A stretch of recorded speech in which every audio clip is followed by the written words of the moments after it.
Hey everybody, and welcome back. So today we're going to be doing a somewhat unique thing here at Inferno Fox Gaming, and I'm going to be showing you a number of acquisitions that I've received and purchased recently.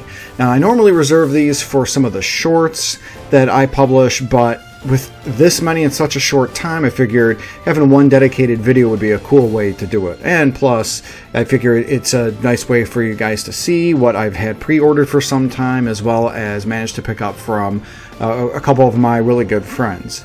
And I'd like to go ahead and start off with what I like to call the Hardicus collection. And the Hardicus collection is, of course, from one of my really good friends that I was able to get a good deal on, getting a number of items of his. And he's been a really great friend of mine for like the longest a long time, so I'm really grateful to be getting a lot of these acquisitions. These have kind of been on my get to or bucket list for a long time, so as I go over all the items that I've received from him and purchased, you'll kind of see what I mean. And to start off, we have Castlevania Circle of the Moon, and as you can see, it of course is just the game only. And with this of course Game Boy Advance game, part of the Castlevania Advance collection, where this launch title I've actually never owned myself, which is really surprising because I got the Game Boy Advance around the time that it launched too. But this is in the vein of Symphony of the Night, Metroidvania style, but it was an excellent game when I got a chance to play it on the Castlevania Advance collection, which Limited Run has had the ability to pre-order this or that collection on all major consoles. I definitely recommend doing that, or even just picking up the digital copy. So really can't go wrong with that. Next up, this is a really good get. These are the Legend of Zelda Legend of Zelda Oracle of Ages and Oracle of Seasons. And these are, of course, Game Boy Color games that were created by Capcom and published by Nintendo, which is really cool to think that Nintendo let another company that wasn't themselves make a Zelda game. They're sort of based on the Legend of Zelda Link's Awakening engine. It's essentially like the same guts and everything, just a couple other different modded sprites. My guilty admission is that I have never beaten these. I've played maybe about an hour into, I think, Ages. And as you can see, I've got the custom game cases because I purchased reproductions of them, because when I was redoing my Game Boy collection last year around this time, I couldn't find these at all that weren't like $100 or something on eBay or anything like that. Next up on the collection are some really good gets, and they are the Trails of Cold Steel 1 and Trails of Cold Steel 2. And these are awesome games. I just finished these on the Steam Deck, and I did do a review for this one just this past week, and I definitely recommend it. Now, these, of course, as you can see, are the PEGI version. That means that it is the PAL version. It's not the US version, so it's not quite as rare, but I'm still really glad to have a physical copy of them. And again, huge thanks to Hardicus for being able to let me have them. And then next up is kind of going along the Zelda train, and we have the Legend of Zelda Phantom Hourglass. Now, admittedly, this again is another Zelda game that I had never finished and beaten to completion. And honestly, it's because nearly 100% of all of the gameplay on it is where you have to use the stylus on the touchscreen for the DS. And honestly, I don't really care for that. I'm not big into the whole touchscreen motion control bojazz that was really evident in the aughts in that particular generation of gaming with Nintendo. But I had never owned this before, and it's definitely something that I had wanted to own before.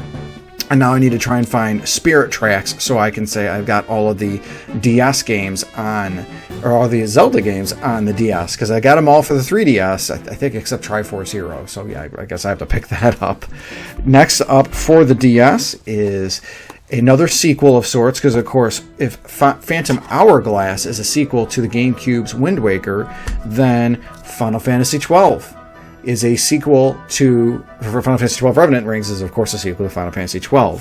And this is if I remember right, is a more strategy-based game and is more evident of like building a party based off of the adventures of Vaan and Penelo here as they're being sky pirates, which, you know, is fine, but like the main gameplay loop of how Final Fantasy XII worked was really the big thing. I wasn't so much invested with the story, but 12 itself was a fantastic game. And the last DS game is going to be Fire Emblem Shadow Dragon, and this is a remake of the very first Fire Emblem starring Marth, and we of course know Marth from the Smash Brothers series. No, he was in Fire Emblem first, and Fire Emblem was a Japan-only tactical RPG that was, I believe, released in 1991, again Japan only. It didn't come to the US until Smash Brothers Melee, where Marth and Roy had made an appearance as sort of like extra characters, and then that really opened the floodgates for Fire Emblem games coming to the US, and how awesome is that? And this one I have not played to completion, not for lack of trying, I just have never owned this, so it's going to be definitely something cool to be able to own and play this, and hopefully, again, play it to completion.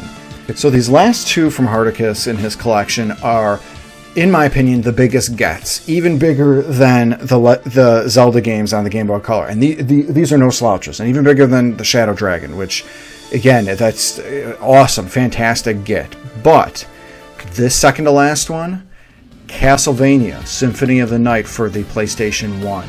This is so awesome to own for me, and I'm not sure how common it is or not, but it's one of those games where again, if you watch my top 10 Castlevania video that I had featured, you'll know that I had never played this on the PS1. I only played it on the PS3 when it went on to the PlayStation Network. But here we go, the actual disc and everything like that, a little Metal Gear preview.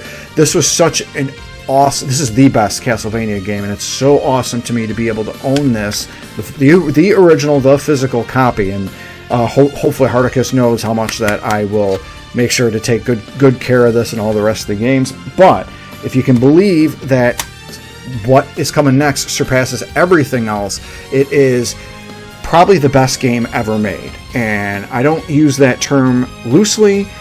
I know that Metacritic could argue it's Legend of Zelda Ocarina of Time, and I'd have a hard time arguing against that, except this isn't my most favorite game of all time. It's on the same system, but this is the best game of all time, and that is Chrono Trigger. Chrono Trigger on the Super Nintendo, and this is the US version. This is not anything that's the Super Famicom, the Japanese one, of which I do have a physical copy box and instructions of the Super Famicom version of Chrono Trigger.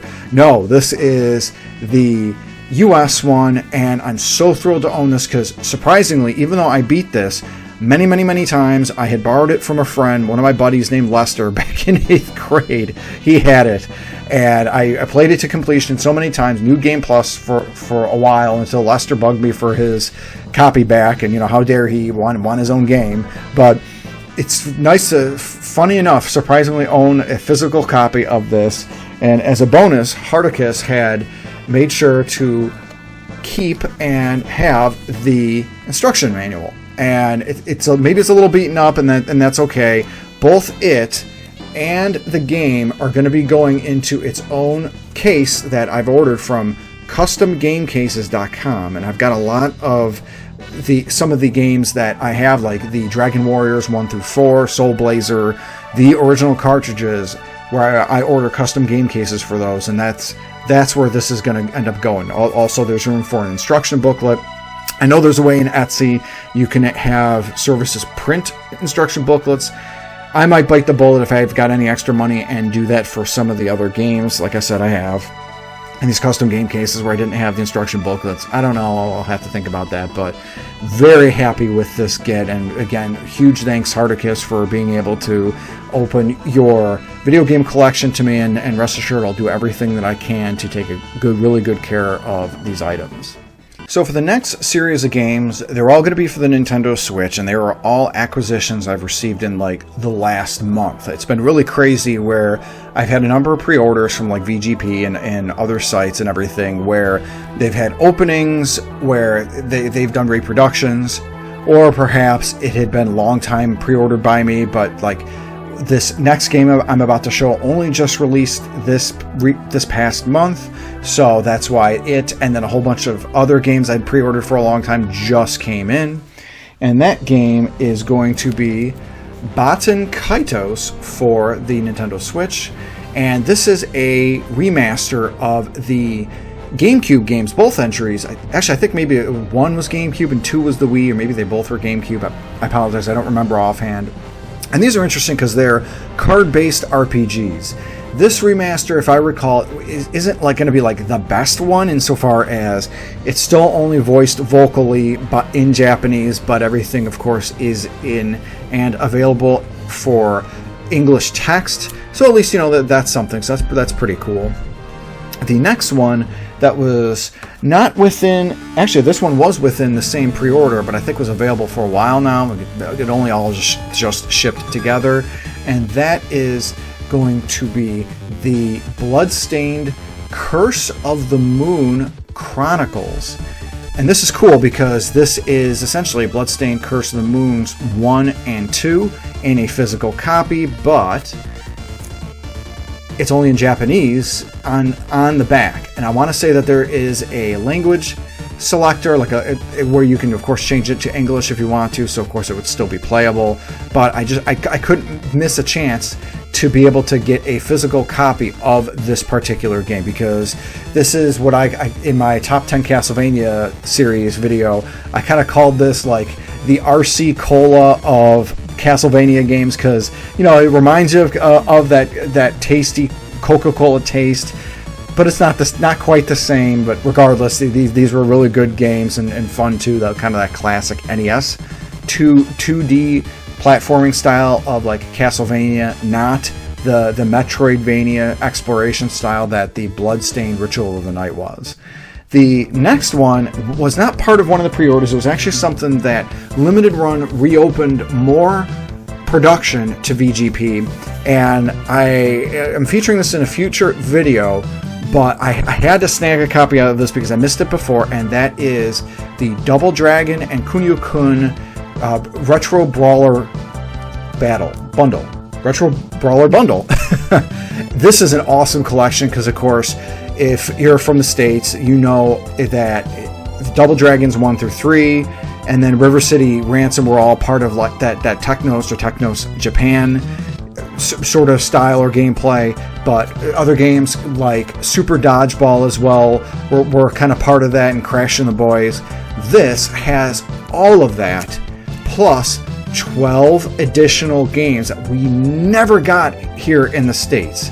And again, just a reminder, everything that you're seeing physically here is available digitally on the Nintendo Switch on the eShop. So anything that you see here, you can check and see if like VGP or Limited Run may still have them, but you can still get in the digital shop, the eShop. But this is cool because all of these games, and it's a crazy amount. It's 18 games on NES style. And, you know, some of them aren't real winners because it's kind of like that track and field thing. Maybe the gameplay hasn't aged as well, but it's awesome to be able to see all these different games and be able to play them for the first time, all translated into English. And so, like, how cool is that?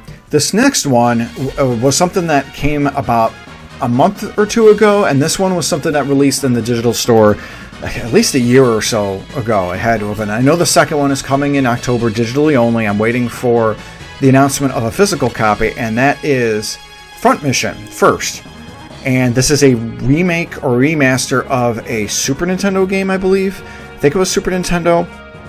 And again, if you know me, I'm not really a fan of mechs, but I am a fan of classic JRPGs. So this was a pickup that I definitely had to get because, I mean, come on, it's I again love those classic JRPGs, and definitely didn't want to miss my chance on, especially like a limited edition, to be able to own and collect that. So if you like Front Mission or any of these, make sure you let me know in the comments section below. I would really like to start a dialogue with all y'all on these games, or maybe you just want to let me know what you've picked up recently, and we can also talk about that. That'd be cool.